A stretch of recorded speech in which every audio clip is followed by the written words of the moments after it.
अनय एक ऐसा लड़का था जिसे गुस्सा जल्दी आता था। उसे दुनिया से शिकायत थी, माँ बाप से, दोस्तों से, भगवान से।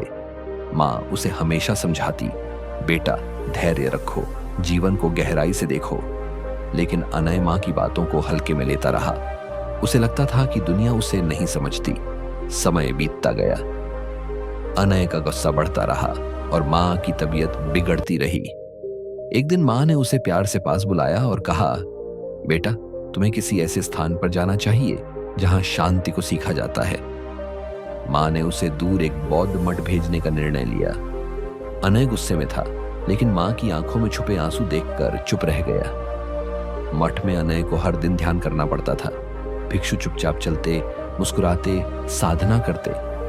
लेकिन अनय के भीतर तो तूफान था। उसे लगता था ये सब ढोंग है, मुझे इससे क्या मिलेगा। हर सुबह 4 बजे उठना, घंटों तक मौन साधना उसके लिए सजा से कम नहीं था। वो बार बार खुद से लड़ता, भागने का सोचता, पर माँ की आंखों की छवि उसे रोक लेती। एक दिन मठ के गुरु ने उसे एक प्रश्न पूछा, अनय अगर कोई पत्थर पानी में फेंका जाए तो पानी में क्या होता है? अनय चिढ़ते हुए बोला, लहरें उठती हैं और पानी अशांत हो जाता है। गुरु मुस्कुराए, सही कहा, लेकिन अगर वही पत्थर गहरे सागर में गिरे तो क्या लहरें सतह तक पहुंचती हैं? अनय ने सोचा और पहली बार चुप हो गया। गुरु बोले, जब मन उथला हो तो छोटी बातों से भी तूफान उठता है, लेकिन जब मन गहरा हो तो बड़ी से बड़ी घटनाएं भी तुम्हें विचलित नहीं कर सकती। अनय के भीतर कुछ टूटने लगा था और कुछ नया बनने लगा था। वो हर दिन ध्यान में बैठता, गुस्से को आते देखता और उसे शांति से जाने देता। धीरे धीरे उसका मन शांत होने लगा, जैसे किसी अशांत झील पर हवा रुक जाए। लेकिन तभी एक खबर आई, माँ बहुत बीमार थी। अनय दौड़ता हुआ घर पहुंचा।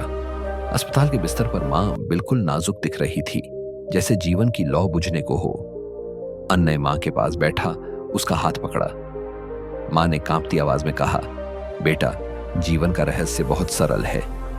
जो प्रेम कर सकता है वही मुक्त हो सकता है। प्रेम में गुस्सा पिघल जाता है और तूफान भी मौन बन जाते हैं। इतना कहकर माँ ने अंतिम सांस ली। अनय फूट फूट कर रो पड़ा। माँ के जाने के बाद अनय को गुरुजी ने एक डिब्बी दी। उसमें एक चिट्ठी थी, जब तू अपने भीतर उतर जाएगा मुझे वहां हमेशा पाएगा, मैं तेरे प्रेम में जिंदा रहूंगी।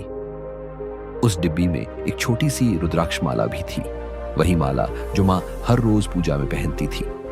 अनय ने माला गले में डाली और आंखें बंद कर ली। उस क्षण उसे एहसास हुआ कि माँ कहीं नहीं गई थी, वह उसके भीतर थी, उसकी हर सांस में, हर धड़कन में। अनय ने मठ लौटकर ध्यान सिखाना शुरू किया। अब वह दूसरों को वही गहराई सिखाता था जो उसे माँ के प्रेम और गुरु के ज्ञान से मिली थी।